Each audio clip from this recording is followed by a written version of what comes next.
Well, shalom everybody. This is Dave from Universal Truth of Mankind. If you have not watched episodes 22 and 23, please do so. It will give you greater context and greater understanding of what I am speaking of. I'm going through the process of explaining how spirituality is constructed or structured and how we relate to it and how we can transform ourselves and become more spiritually mature. And as I said in the past, it's a simple structure, it's a simple thing, but it's hard to implement because of our nature. So sit back for a moment and envision something. Think of got a bug on me or something like this. Think of that you're in the middle of nowhere. There's nothing around, there's nothing to be seen, there's nothing to be heard. There's just nothing. And then all of a sudden, actually, if you ever watch Doctor Who, there's an episode where Doctor Who goes into the future, like a billion years or a couple billion years in the future, because what's happening is the universe is starting to collapse upon itself, and it's going to go into a silence. It's really cool because you know what survives to the end? AK-47s, Kalashnikovs, AK-47s. That just impresses me to no end. Billions of years later, they still got AK-47s. It's amazing. Anyway, enough of the fun. A little bit of a breeze here. Hopefully it doesn't impact the mic. Anyway, let's get going. So envision something like that. And then all of a sudden, a bubble is created. And this bubble is to house creation, as we know here, creation as it is. The trees, the sun, the sky. And not only the physical creation, but also the spiritual creation. Many don't realize that spirituality is part of creation. It's not external creation, it's within creation. So spirituality and physicality are all parts of creation. They're elements of creation. But like I said, that vast silence, everything and nothing, in Hebrew thinking it's called Ein Sof, which means everything and nothing at the same time. Try to envision that. It virtually is impossible, don't get me wrong. But within it is this bubble. And this bubble is creation. And you have to ask yourself, this void is being created so that the 6 days of creation, the seventh day rest, can be created and can persist. So the creator has to put structure into this thing. It can't be nothing like itself, because then it wouldn't exist. So structure has to be put into it. So the creator does what it only can do, and that's to put its nature into it. Its attributes. But it can't put all of its attributes in, because if it does, then it becomes what? It becomes like that silence, that Ein Sof, becomes an everything and nothing, just like we visualized before. So what does it do? Well, we know from the sages that 10 attributes of itself were put into creation, and only the 10. They become the core primal forces, attributes that persist within creation to give creation structure and existence. But the rest of itself, unlimited, unboundless attributes and nature that exists outside of creation has no measure. So within creation, it chooses only 10 of itself to exist within creation. I'm not talking about 10 people, I'm not talking about 10 saints, I'm not talking about 10 whatever. I'm talking about 10 primal attributes within creation. And these are called Sephirot. I'm sure you've heard of them. Sephirot simply means counting. So the sages in the past counted 10 attributes, core attributes, primal attributes within creation. And these 10 are the building blocks, the DNA of creation. Think about this a little bit. Put it a little more. Like I said, I hope this is working and I'm not being blown away in the mic here. Otherwise, I'm going to have to repeat this. So, you have this bubble with creation. We're within that bubble. So, we know there's a counting of 10. Sephirah means count. So, that's singular. Plural, sephirot. Okay, so there we go. So we have these 10 countings. And you may say, well, I like a little more evidence of this possibility. No problem, I give it to you. Genesis chapter 1 and 2, where it talks about 6 days of creation, 7-day rest. There's a total of 10 utterances that are made. No. And God sees this as good. That type of stuff. There's a total of 10.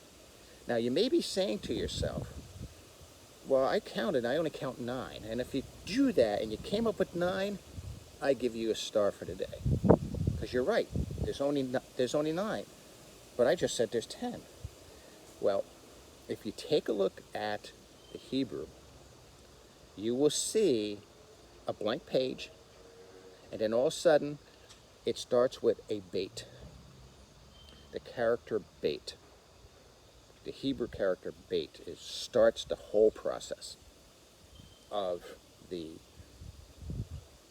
creative process.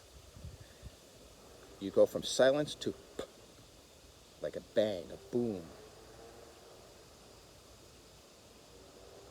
From silence to a noise. That's considered an utterance. So there's 10 utterances there. So there's a total of 10 right there. When the 10 commandments were given, read at the end of chapter 20, you find out there were voices speaking. Those voices were speaking the words that the command or the commandments simultaneously. So there were 10 voices speaking at once. Each attribute had a voice. Each attribute was involved with forcing creation into existence.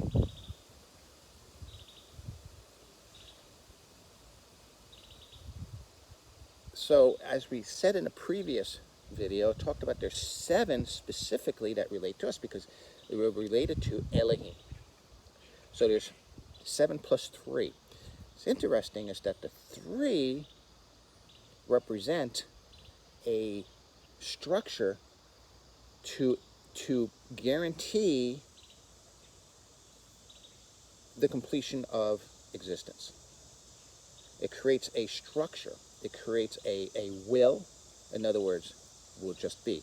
And I'll give you an example. The very first command or commandment in Exodus chapter 20 is verse 2. Many start in verse 3. It's not. It's actually verse 2. You read it for yourself and guess what you're going to find out. It's a statement, not a commandment. In other words, it just is. There's no discussion. There's no room for doubt. It just is.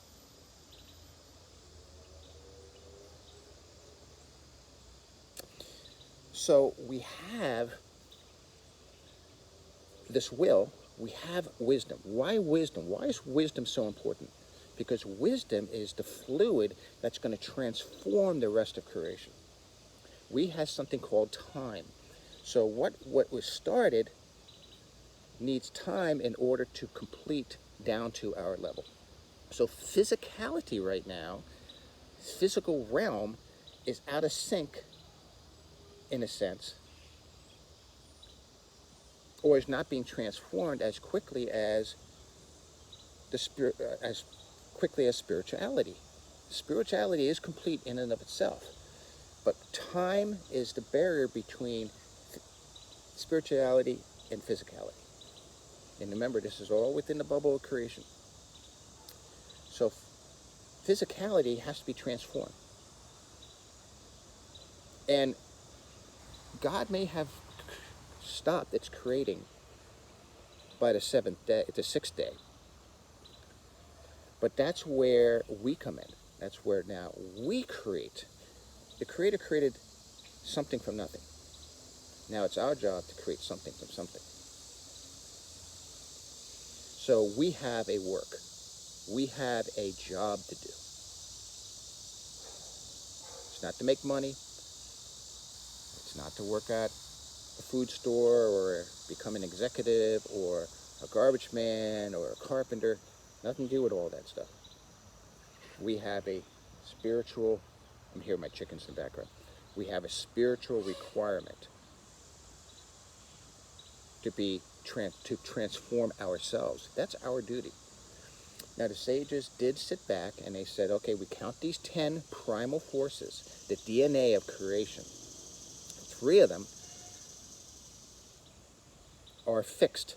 The other 7 are in fluid motion within creation. And they have to be brought together. That's our task. The first 3, like I said, the will, wisdom, and then understanding. In other words, the Creator keeps feeding us wisdom that has to be put into a structure and implemented into our existence, our physical existence. This is what I mean about priority. Are we a soul with a body or a body with a soul? If we're a body with a soul, nothing's going to get transformed. If we're a soul with a body, now we can do something. And the number 10 you will see repeated over and over and over within the Hebrew Scriptures. So let's step forward. Like I said, there's 7 attributes that are specifically ours. That's why there's 7 days. Each one of those days represents one of those 7 attributes. And yes, the Creator does have names for each one of those, its own name in it. When we take a look at all names of the Creator in the Scriptures, there are 10 basic names. 7 of those names, which are really attributes, not names. So you can call a name all you want. Nothing's going to happen. In Western society, a name is very important. We see in Dale Carnegie, we are taught that the most special word for anybody in the universe is the sound of their own name. People love having their name called. It means something. Look at a dog. You call its name. It's like, I'm here, master. The name is important to them. So these names really are attributes. So 7 of these attributes, names, attributes, we are created in the image of and exist within us. So we got a total of 7. These 7 attributes are part of us. Why is that the case? Because in order for us to connect with the Creator, we have to have something in common with the Creator.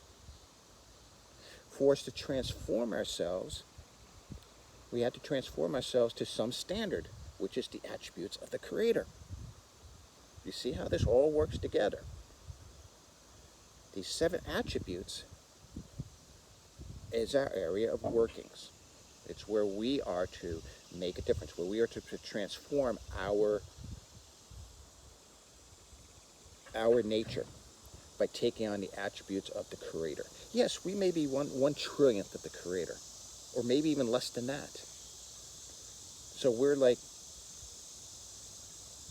we literally are God with a little g versus big G. The word is Elohim. We're talking about Elohim is, like I said, plural. It refers, or it can refer to, the 7 attributes of that we have in common with the Creator. That's why it says we are Elohim in Psalms. I talk about that, and I believe in the previous video or the one before that. Like I said, listen to 22 and 23. That'll help you understand this. So what are these 7 attributes? Well, the sages sat back and they looked at creation and they said, what are the 10 primal attributes of creation? And they were able to identify it. And then they said these 7 are us. How do we know there's 7? Because it's days of creation. There's 7 universes. There's 7 attributes that we are indwelt with. So we have to work these 7. Here they are in Hebrew: Chesed, Geburah, Teferet, Netzach, Hud, Yesud, and Malkut. My next video, I will go in more detail and explain what each of the attributes are. And then further beyond that, I'll start explaining how we learn to master these things and how we use them to transform ourselves into better creatures. How to make us not only into physically better people by our actions, but also to transform action, but also to change our mind and to help us become one with the Creator, to become an instrument to the Creator, to join in the work of transforming creation. We can't just simply believe in something and say, well, I believe, therefore everything's okay and I don't have to do anything more. I'm fine the way things are. No, there is a major working. And this is work that's going to help benefit our ancestors, our predecessors, as well as our future generations. This is why we say that our future generations, our children, are our inheritance. Because as we transform ourselves, we don't realize it, but we transform this world for our children into something better.